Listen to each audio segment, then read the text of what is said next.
अब मित्रों हम चलाते हैं, हाँ, काजल हिंदुस्तानी का वीडियो हम चलाएंगे, उसके बाद साध्वी ऋतंबरा जी की का बाइट और चिदम्बरानंद जी और साक्षी महाराज, ये सारे हम चलाएंगे और उसके बाद इस विषय पर भी हम चर्चा करेंगे कि वो जो बोल रहे हैं वो कितना उचित या अनुचित है। ठीक है, ये लीजिए। यहाँ पे मैं तो बहुत तुच्छ खुद को समझती हूँ, बहुत छोटी हूँ, पर छोटे मुंह बड़ी बात कह रही हूँ कि हम सब ने मिलकर वर्षों से, हम तो अभी जन्मे क्या ही है, आप सब ने मिलकर वर्षों से मेहनत करी हिंदू समाज को एकजुट करने की, और हम एकजुट करने की बातें तो करते हैं हिंदू समाज को, मगर फिर कोई एक राजा का गलत निर्णय आ जाता है और यूजीसी जैसा वो काला कानून ला लेता है कि वो ब्राह्मण क्षत्रिय वैश्य सेवक को बांटने का काम करता है। ये अधर्म है। मैं नहीं जानती धर्म क्या है अधर्म क्या है, मैंने तो जो गीता जी में श्री कृष्ण भगवान ने सिखाया वो धर्म और अधर्म को मैं मानती हूँ बहुत सिंपल लैंग्वेज में। तो ये अधर्म है। वो जब अर्जुन ने कहा भगवान से कि मैं कैसे द्रोणाचार्य को मारूं, वो तो मेरा अपना गुरु है, मैं कैसे मारूं इन मेरे भाइयों को, ये तो मेरे सारे भाई है, और मैं कैसे मारूं अपने भीष्म पितामह को, मेरे पितामह है। तो कृष्ण भगवान ने उत्तर दिया, कृष्ण भगवान ने कहा कि तू जिस द्रोणाचार्य को अपना गुरु बता रहा है, जब उसी के बच्चे अधर्म कर रहे हैं और वो उसको रोक नहीं रहा है तो वो भी अधर्मी है। जिस भीष्म पितामह को तू अपना पितामह कह रहा है, वो भीष्म पितामह ने आंखें बंद कर दी थी जब तेरा भाई दुर्योधन झांगा ठोक कर कहता था द्रौपदी को कि आके बैठ मेरी जांगा पर, वो चुप था, और ये तेरे भाई वो तो चीर हरण कर रहे थे। तो भगवान ने अर्जुन से कहा कि ये सारे अधर्मी हैं और अधर्म पर मौन रहकर जो मात्र निहारे जाते हैं, द्रोण हो, भीष्म हो, कर्ण हो, सब मारे जाते हैं। हम भी अगर यूजीसी जैसा काला कानून आता है और अगर हम मौन हैं तो हम भी अधर्मी हैं। अब यहाँ पर जो काजल जी ने कहा वो मुझे नहीं लगता, किसी भी कंटेक्स्ट में आप उठा करके देख लो, यूजीसी वाले में भी बिल्कुल, अगर हम चुप रह गए इस पे तो भाई अधर्म हम सह रहे हैं, और चुप रहना जो है मौन सहमति देना है।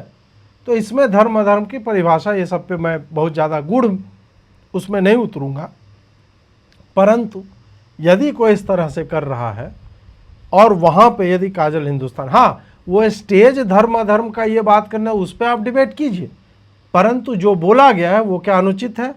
बिल्कुल नहीं है। यहाँ पे मैं काजल हिंदुस्तानी के साथ हूँ। अब यहाँ पर कुछ लोगों को इससे समस्या हो गई। अब समस्या हो गई, सबसे पहले इस चिरकुट को सुना जाए।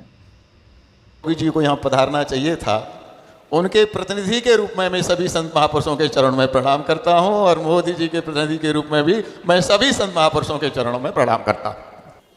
मैं तो राजनीति के दंडकारण्य में घूमता हूँ, पर इस मंच पर कुछ बात नहीं होनी चाहिए, वो भी बातें हुई।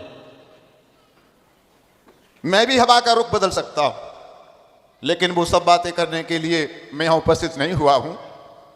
ये सब जानते हैं कि आदिकाल से दो प्रवृत्तियां, एक आसुरी प्रवृत्ति, एक देवी प्रवृत्ति इस देश में रही, आज भी हैं।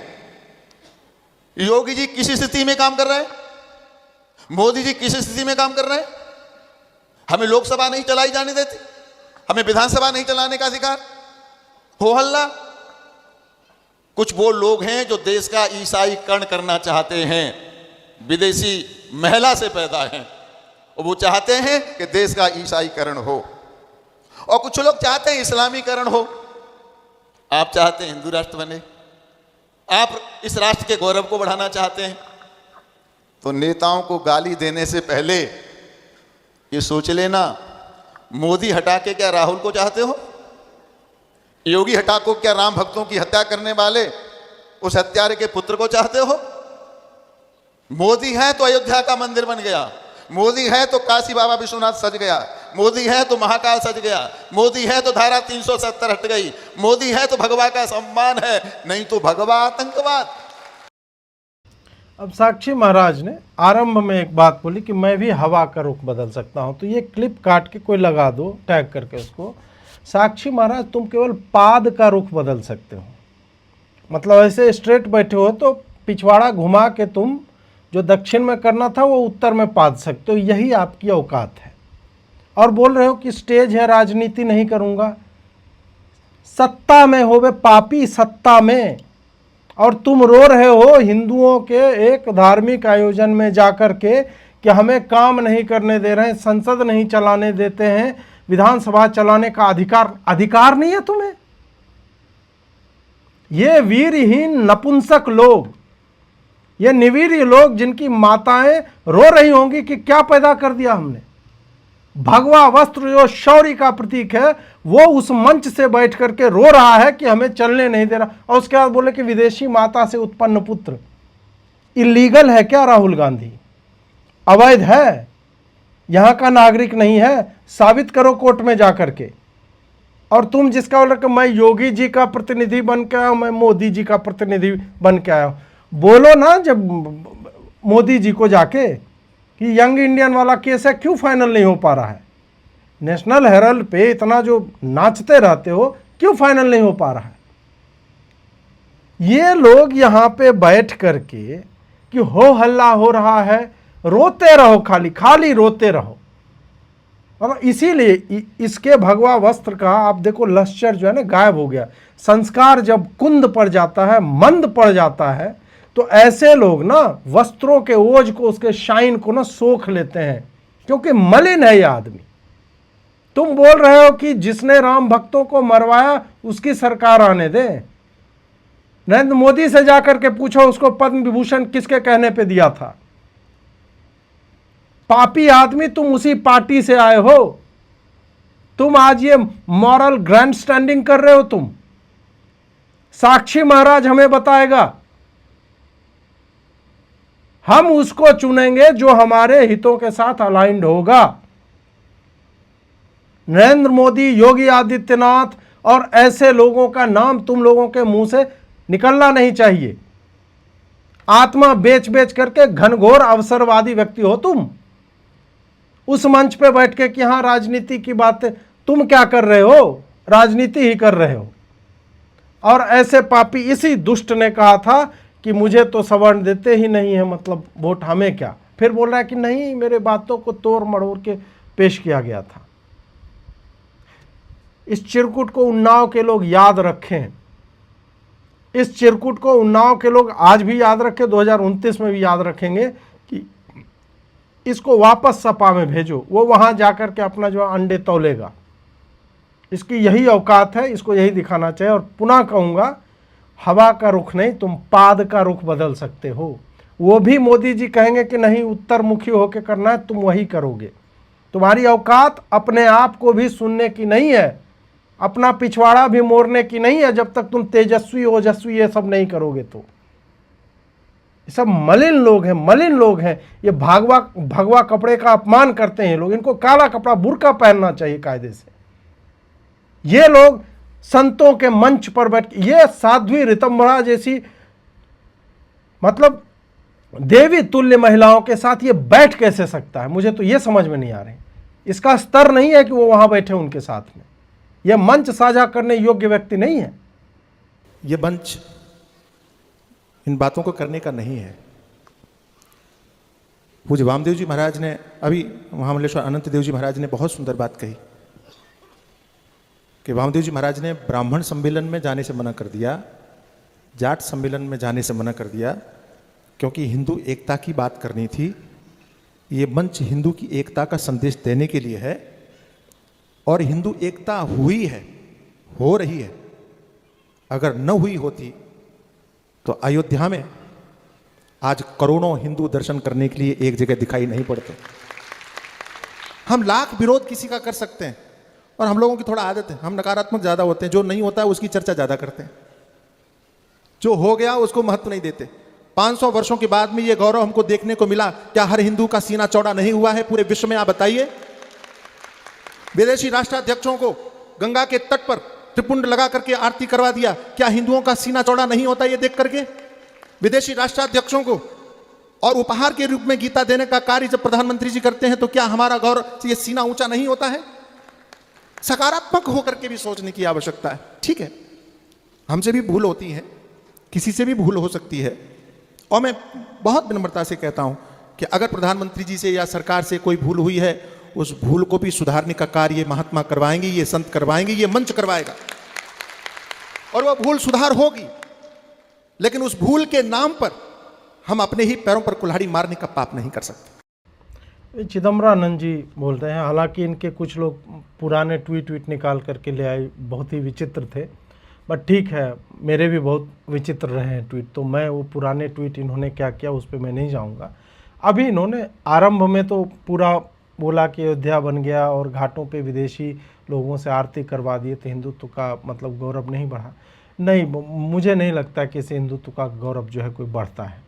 वही लोग हिंदुओं को किस तरह से बाहर जाके देखते हैं वो जाके देखिए। ये सांकेतिक बातें होती हैं, हमें ये फील गुड हमारे लिए होता है, ये ऐसा नहीं कि उनकी मीडिया में चल रहा है ओहो हिंदू धर्म कितना बढ़िया है, नहीं, it is full of shit और उस पर हमारा कोई नियंत्रण नहीं है। तो मैं उसको नहीं मानता कि कोई बहुत बढ़िया बात होगी गीता गिफ्ट में। गीता दे दिया, पढ़े तब तो, कोई पढ़ के कोई ढंग का काम करे तब तो। अमेरिका वाले को दे रहे हो, वो दिवाली भी मना रहा है, उसके बाद बकलोली भी कर रहा है फुल ऑन कि हमने उनको परमिशन दे दिया रूस का तेल खरीद। बकलोली ही है ना, वो साले कौन होते हैं परमिशन देने वाले हमको, लेकिन बोल रहे हैं ना, हमारा मूड तो खराब होता है ना वो सुन करके। तो ये सब सांकेतिक चीज़ें हैं, ये हमें, क्योंकि हम इन्फीरियर तरीके से सोचते हैं इन बातों को कि अरे यार उसको त्रिपुंड लगवा दिया, तो क्या हो गया त्रिपुंड लगवा देने से? क्या होता है त्रिपुंड लगवा देने से? मतलब जो बीफ खाता है उसको आपने त्रिपुंड लगवा दिया, कौन सा बड़ा बात हो गया? वो यूएस का कोई बंदा या यूरोप का कोई बंदा आएगा जो बीफ ईटर है, उसके माथे पे आपने त्रिपुंड लगवा, कौन सा और हो गया क्या? मतलब उसने गायत्री मंत्र पढ़ लिया, उसको गोबर आपने खिला करके हिंदू बना दिया? नहीं किया ना, वो तो एक तरह से आपने त्रिपुंड का अपमान किया ऐसे लोगों को माथे पे। क्यों करते हैं आप कि हमारी मीडिया में ये बकलोली चलेगी 24/7 की सनातन ने दिखा दिया दुनिया को अपना रूप, माथे पे लगवा दिया त्रिपुंड, ये जो है ना राइमिंग वाला हेडलाइन चलेगा। भारत में ये बकलोली होती है, विदेश में nobody gives a shit about this, नहीं देते हैं भाई। आपका कुंभ भी होता है, उसका नेगेटिव कवरेज होता है, आप कितना भी सुंदर बना के दिखा दो, बोलेंगे कि डेविल है, आग से ये खेलते हैं, उससे कोई मतलब नहीं। अंत में आपने बोला कि हाँ सबसे गलतियां होती हैं और यही संत समाज वो करवाएगा उनसे। इसके लिए मैं आपको आभार प्रकट करता हूं कि कम से कम आपने उस मंच पर बैठ करके इस बात को रिकॉग्नाइज किया कि गलती होती है और हुई है, तो उसको हम लोग मिलके, तो आप लोग धर्माचार्य आदि मिल करके आप जाएं और इस पे सरकार के पास प्रतिनिधि मंडल लेकर जाएं, क्योंकि आप जो है हिंदुओं की एकता की बात कर रहे थे। सरकार हिंदुओं की एकता की बात नहीं कर रही, वो खाली रैली में करती है। रैली के इतर उसकी जितनी नीतियां हैं, एक भी नीति ऐसी नहीं कही जा सकती कि वो देश को जोड़ने वाली या समाज को जोड़ने वाली नीति है। उसमें जाति को लेकर ज्यों ही डिवीज़न है त्यों ही वो विखंडनकारी नीति हो जाती है और वो अतिरेक है उसका। मतलब एक दो नीति ऐसी नहीं हो रही है। यूपीएससी को भी लेके हम आगे मैं बात करूंगा कि बहुत लोगों ने लिखा है स्टे लग गया, वो क्या है एक्चुअल में, कि हम क्या केवल यूजीसी का विरोध कर रहे हैं? नहीं नहीं नहीं, ये नहीं है, उस पर हम चर्चा करेंगे। अभी साध्वी ऋतंबरा जी को लेकर के उन्होंने जो है वहाँ जो बोला उन्होंने वो सुनते हैं। और अगर कोई मान्यता समाज के गठबंधन में, संगठन में या लक्ष्यों की प्राप्ति में बाधा बने तो उन मान्यताओं का त्याग कर देना चाहिए। पूज्य स्वामी चिदम्बरानंद जी महाराज ने उस समय माइक लेके बात संभाल ली, मेरे हृदय को शांति मिली। और पूज्य साक्षी जी महाराज ने जो कहा, मैं हिंदू समाज से एक ही बात कहना चाहती हूँ, हमारी बहुत गंदी आदत है अपनों में ही दोष देखने की आदत। कितना कितना अपमान झेल कर यहाँ तक पहुँचे हैं, और जो नेतृत्व संभाले हैं उनके प्रति अगर संशय करोगे तो सत्यानाश हो जाएगा, विनाश हो जाएगा। इसलिए स्मरण रखिए, अपनों के प्रति रोष मंचों पे नहीं व्यक्त होता, घर में बैठ के होता है। घर के गंदे कपड़े चौराहों पे नहीं धोए जाते। जिस दिन हम ये सीख लेंगे, दुनिया की कोई ताकत हमारी आंख में आंख मिला के देख नहीं पाएगी। बहुत सारी बातें ऐसी हैं जो व्याकुल करती हैं, अच्छा नहीं लगता, लेकिन इसका अर्थ ये नहीं होता अगर शरीर में फुंसी पैदा हो गई तो क्या शरीर की हत्या कर दोगे या उस फुंसी का इलाज करोगे? मैं हिंदू समाज से यही निवेदन करती हूं कि आपके सामने एक राक्षस है, उस राक्षस को पहचानो हिंदुओं, और वो है विमर्श, जिसको तुम नैरेटिव बोलते हो। इस देश में नैरेटिव की लड़ाई हो रही है, पाकिस्तान, अफगानिस्तान, बांग्लादेश, विदेशों में, मिडिल ईस्ट में बैठ के भारत के अंदर जातीयगत ऐसा विध्वंस हो जाए कि भाई भाई की गर्दन काटे, उसके षड्यंत्र रच दिए गए हैं। आप उसे परवान मत चढ़ाइए। इसलिए यही मेरी करबद्ध प्रार्थना है कि हम यदि आपस में बट जाएंगे, हिंदू चेतना के बिंदु धुंध लाएंगे, वाल्मीकि सीता को कैसे निभाएंगे, राम शबरी के बेर कैसे खाएंगे, हरिजन स्वर्ण पिछड़ों के ये नाते, इन्हें तोड़ने की जो साजिश रचाते, उन्हें हम धूल में मिला के रहेंगे। वक्ता तो पार एक्सेला हैं साध्वी जी, और उनके संघर्ष मतलब जो नहीं भी जानता उसको भी मैं बता देता हूँ। पुनः कहूँगा कि अजीत भारती जैसे लाख करोड़ लोग जो है खप जाएंगे, या मेरे जैसे लोग 10 जन्म 20 जन्म ले लेंगे, हम उनकी बराबरी नहीं कर सकते। आगे हमारे मेरे जीवन में कोई ऐसा क्षण आ जाए कि आंदोलन के लिए खड़ा होना पड़े, मैं नहीं जानता कि मैं उनकी तरह दृढ़ता से खड़ा रह सकता हूँ कि नहीं, परंतु जो उन्होंने एक स्त्री होते हुए, एक साध्वी होते हुए जो झेला है और जिस तरह से मास को मोबिलाइज किया है, वो अप्रतिम है। इस कारण से जब भी हम माँ ऋतंभरा जी को लेकर के बात करेंगे, हमारे मुंह से कोई भी अपशब्द नहीं निकलना चाहिए। अपशब्द नहीं, जोर से भी नहीं बोलना चाहिए,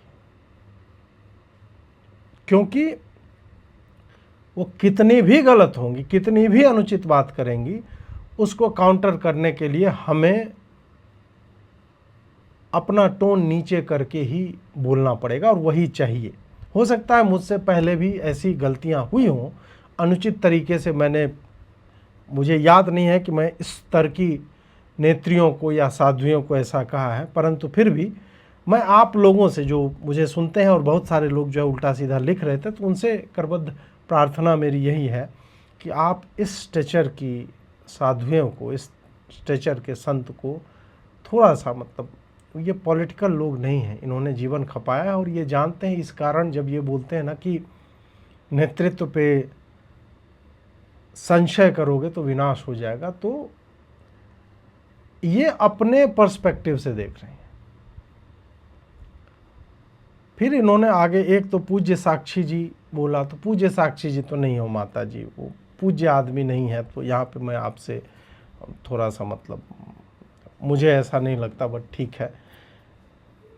फिर उन्होंने बोला कि गंदे कपड़े जो है चौराहों पे नहीं धोए जाते, और फुंसी हो जाए तो उसका इलाज करते हैं, हाथ नहीं काट देते, शरीर को नहीं मार देते, ये सब, ये कल भी मैंने थोड़ा सा इस पे टच किया था, और आज पुनः टच इसलिए करना चाहूँगा क्योंकि इस पे अब अत्यधिक जो है वार्ता हो रही है, लोग जो है इस पे चर्चा कर रहे हैं कि वो समाज को जोड़े रखना चाहती हैं।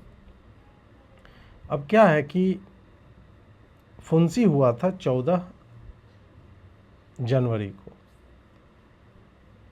फुंसी तो मुझे लगता है 2018 में मानना चाहिए, जब SC/ST एक्ट के साथ जो किया गया वो हमें दिखा, वहाँ से फुंसी हुआ था। ये जो था साध्वी जी, ये है कि ये गैंग्रीन बन गया, पैर अब काटना पड़ेगा, ट्यूमर बन गया, क्या बोलते हैं, मेटास्टासाइज्ड हो गया, वो बढ़ करके अब रीढ़ में और मस्तिष्क में पूरी मतलब हर जगह पे ये फैल रहा है। तो ये हम नहीं कह सकते हैं कि ये फुंसी है, फुंसी नहीं है।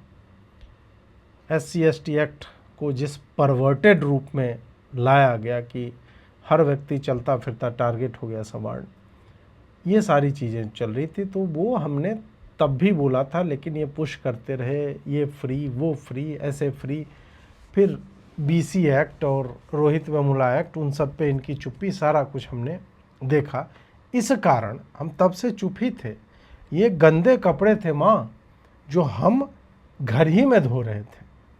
हमने कई बार जब भी ऐसे लोगों से वार्तालाप हुई तो हमने बोला कि ये मत कीजिए, ये गलत है, घर ही में धो रहे थे। पर क्या होता है कि अब हमारे पास कपड़े बचे नहीं पहनने के लिए, तो हमें वो गंदा कपड़ा पहन के बाहर निकलना पड़ रहा है, और उस पर लिखा हुआ है SC/ST एक्ट, उस पर लिखा हुआ BC एट्रोसिटी एक्ट, उस पर लिखा हुआ UGC, उस पर मतलब भाजपा द्वारा पीठ पे घोंपा हुआ चक्कू है, उसका रक्त है लगा हुआ, उस पर दिख रहा है कि सवर्ण भी निर्धन होते हैं, उस पर दिख रहा है कि आपके पास 2011 का डेटा है जातिगत, लेकिन आप उसको सार्वजनिक नहीं कर रहे हो क्योंकि उसमें 30.5% सवर्ण है। आप भी उसको बर्दाश्त कर रहे हो कि 90% लोग SC ST OBC हैं जिनका हक है, और उसको 10% सवर्णों ने, सामान्य वर्ग ने कब्जा कर रखा है। आप राहुल गांधी द्वारा जब ये बात बोली जाती है संसद में, आप उस डेटा को चैलेंज नहीं करते हो। आप कहने लगते हो कि नहीं, जो ज्वाइंट सेक्रेटरी के पद पे गए हैं वो तो मंडल के आने से पहले के लोग हैं, वो 90 से पहले के हैं, उनको कैसे दिया जाए। आप भी चाहते हो कि लोग ये मानते रहें कि 90-10 का है, फिर आप कास्ट सेंसस को पुश करते हो और वो डेटा 2011 वाला पब्लिसाइज आप नहीं करते हो। तब हमें इंटेंट पे डाउट होता है। तब जो आप कह रहे हो ना कि ये जातिगत विध्वंस हो जाए, इसके लिए पाकिस्तान में, मिडिल ईस्ट में, बांग्लादेश में लोग बैठे हुए हैं, तो हम तो उसी के लिए काम कर रहे थे ना, हम तो जोड़ रहे थे, हम तो बटेंगे तो कटेंगे विश्वास कर रहे थे माँ। हम तो एक है तो सेफ है का नारा, हमने 202 सीटें दी, हमने 4/5 मेजॉरिटी दे दी, हमने 3/4 मेजॉरिटी दे, ऐसे करके दिया जहां अनप्रेसिडेंटेड टाइप से जितनी सीटें कभी नहीं आती उस तरह से आप, चाहे महाराष्ट्र हो, हरियाणा हो, दिल्ली हो, बिहार हो, हर जगह दिया, और उसका सिला आप ये दे रहे हो हमें। तो ये कपड़े गंदे, अब कपड़े बचे ही नहीं हैं, तो हमें गंदे ही पहन के जाना पड़ रहा है, और लोग कह रहे हैं कि ये क्या पहन के आए हो, तब हम उसको झाड़ रहे हैं थोड़ा सा, अभी धोना तो शुरू भी नहीं किया है। अब ये वीडियो जब चला तो हमारे कुछ मित्रों ने शेयर किया ये कि देखो कितना सेंसिबल बात बोल रहे। बिल्कुल, ये पूरी साध्वी ऋतंबरा माँ ने जो बोला है, बिल्कुल बहुत ही उचित बातें बोली हैं, लेकिन ये उचित बातें नरेंद्र मोदी को सुननी चाहिए, हमें नहीं सुनना ये बात। हम तो जानते हैं कि क्या हो रहा है। ये सुनना चाहिए नेतृत्वकर्ता को, जिसमें साध्वी ऋतंबरा जैसी, जो अपना भाई मानती हैं उनको, जो एक साथ इस आंदोलन के सहकर्मी हैं, सहयात्री रहे हैं, उनको सुनना चाहिए कि कितनी आस्था है इस साध्वी जी की आप में। मोदी जी, आप ये क्या कर रहे हो? आप ये पाकिस्तानियों के और बांग्लादेशियों के जो फूट डालो राज करो वो वाली नीति पे आप उनका फॉडर बन रहे हो। आप उनको इस तरह से वेपन्स ऑफ सोशल डिस्ट्रक्शन जो है उपलब्ध करवा रहे हो। तो ये हमारे सुनने के लिए, हमारे मानने के लिए नहीं है माँ ऋतंबरा का ये बयान। ये नरेंद्र मोदी को सुनना चाहिए, भाजपा वालों को सुनना चाहिए। भाई हमसे क्या गलती हो गई? हमने क्यों विवश किया कि लोग कपड़े जो है चौराहे पे धो रहे हैं? ये फुंसी नहीं है, ये कैंसर है, ये ट्यूमर है, लटक रहा है शरीर के बाहर, और आप उस वजन को लेके चल रहे हो, मान नहीं रहे हो कि ये ट्यूमर है। दिख रहा है, सबको दिख रहा है, आपके विरोधियों को भी दिख रहा है, लेकिन विरोधी चुप है कि साले ट्यूमर है, मरेगा, खुद मरेगा ये। और हम कह रहे हैं कि इतना बड़ा ट्यूमर लटका हुआ है, इसको कटवाओ, जितना दिन छोड़ोगे ये ज़्यादा बड़ा होगा, फैलेगा चारों तरफ। हम आपसे आशा लगाए हुए हैं कि इस ट्यूमर को काट करके हटाओ, इसका कीमोथेरेपी भी करना पड़े, बाल तुम्हारे उड़ जाएं। बाल ईगो होता है, अहंकार होता है। कीमोथेरेपी से जो यहाँ पे आप उस हिसाब से देखिएगा तो अहंकार है ना, वो नष्ट करो, बाल उड़ ही जाए तो क्या हो जाएगा, शरीर बच जाएगा तुम्हारा। लेकिन कुछ अहंकारी लोग हैं जिनको लगता है कि नहीं, अरे हम कैसे कर देंगे ये सारा कुछ। ये सब जब हुआ तब देखिए मतलब किस तरह से संतों को, साध्वियों को, इनको किस तरह से नैरेटिव में यूज किया जाता है भाजपा के द्वारा। आया पूरा, ये देखिए, रीति पाठक, अमित मालवीय, जो भी है, गौरव भाटिया, अरुण गोविल, महेश शर्मा, ये सारा कुछ एक ही बात सब। सोचिए आप, यदि हम आपस में बढ़ जाएंगे तो हिंदू चेतना के बिंदु धुंधले हो जाएंगे, है ना। सब मतलब एक भी आदमी ऐसा नहीं है जो चंद्र बिंदु भी कर दें। बंट जैसे लिखा हुआ है तो बंट ही सब लिख करके नाच रहे हैं, बट नहीं लिख पा रहे हैं। ठीक है, ये सारा कुछ जो है वो चल रहा है। तो ये एक था, उसके बाद फिर बाकी ये सब हैं। बीजेपी गुजरात, संजय टंडन, लाल सिंह आर्या, जो भी हैं, भोला सिंह एमपी, ये सारे लोग एक ही बात कि भाई ये बात, ये कितनी बड़ी नीचता है भाजपा वालों की। आप सोचिए, खुद काउंटर नहीं कर पा रहे, यूजीसी पे चुप हैं, और साध्वी रितंबरा ने कुछ सेंसिबल बातें बोली हैं, उसको फ्रंट बना करके हमें गिल्ट ट्रिप पे भेजना चाह रहे हैं कि हम गलत कर रहे हैं, फुंसी है तो इलाज। अमित मालवीय या अन्य लोग जो भी सुन रहे हो, तुम लोग ये काट करके, फिर से मैं कहूँगा टैग करके इन लोगों को भेजो। आप इधर चूतिया नहीं लिखा हुआ है हमारे, हमें समझ में आता है तुम क्या करना चाह रहे हो। और जो लोग इम्प्रेशनेबल हैं, जिसको लगेगा नहीं नहीं नहीं, उसको हम समझाएंगे कि अमित मालवीय जैसे लोग तुम्हें चूतिया समझते हैं। अमित मालवीय के लिए भाई हम लल्लन टॉप वाले नहीं हैं कि जीवन भर साला विरोध किया जिसका, वहाँ अमित शाह के बगल में भोजन करना है तो वहाँ पहुँच गए। इतना आत्मसम्मान है हमारे भीतर और ये समझ में आता है हमें। तो ये जो व्हाट्सएप ग्रुप में चलाते हो ना, ये सब मत करो। हम लोड नहीं लेते यार, हम शंकराचार्य का लोड नहीं ले रहे हैं। तुम्हें सही में लगता है हम साध्वी रितंबरा का लोड ले लेंगे, जबकि उनका इंटेंट कुछ हो। तुम्हें पढ़ना चाहिए ये, हम समाज को नहीं बांट रहे हैं, तुम लोग पर्पसफुली समाज को बांट रहे हो। भाजपा बांट रहे हैं, नरेंद्र मोदी बांट रहे हैं। इस कारण से ये अपने मालिकों को, अपने वैचारिक पिता को, उन लोगों को जाकर के दिखाओ कि देखिए साध्वी जी क्या बोल रहे हैं, बहुत सेंसिबल बात बोल रहे हैं। हमारे ऊपर ये सब जो है वो मत डालो। हाँ, फिर देखिए कहाँ थे हम लोग। हाँ, इसमें अब कुछ लोगों ने, हाँ, ये आनंद जी लिख रहे हैं कि अब आईटी सेल को बस इतना करना है, 4 रैंडम शुक्ला, पांडे, राजपूत जैसे नाम वाले हैंडल बनाकर उनसे किसी साध्वी को गालियां पड़वानी शुरू कर दें। इससे उम्मीद होगी उनकी कि लोग झांसे में आ जाएंगे। अफसोस कि सरकारी कटोरी से मलाई चाट रहे बिलौटे यानी आईटी से लिए हाल के दौर में साधुओं संतों को इतनी गालियां दे चुके हैं कि ये निंजा टेक्निक भी काम नहीं आए। और सही बात है, सही बात है। मैंने स्वयं जो पॉलिटिकल जो लोग हुए उनको तो मैंने पेला, ये जम के पेला है। तो ये लोड तो तुम नहीं दिलवा सकते हो। खुद गालियां सुन रहा के कह रहे साध्वी जी काहे दे रहे हो। ना, हमें पता है कौन दे रहा है और हम उन्हें रोकेंगे भी।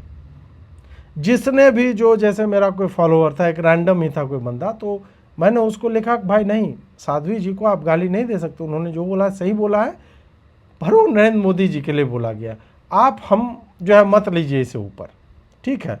नेतृत्व को स्वयं देखना चाहिए कि जिस नेतृत्व में उस महिला की इतनी आस्था है, वो नेतृत्व वास्तव में समाज के लिए विभाजनकारी नीतियां क्यों बना।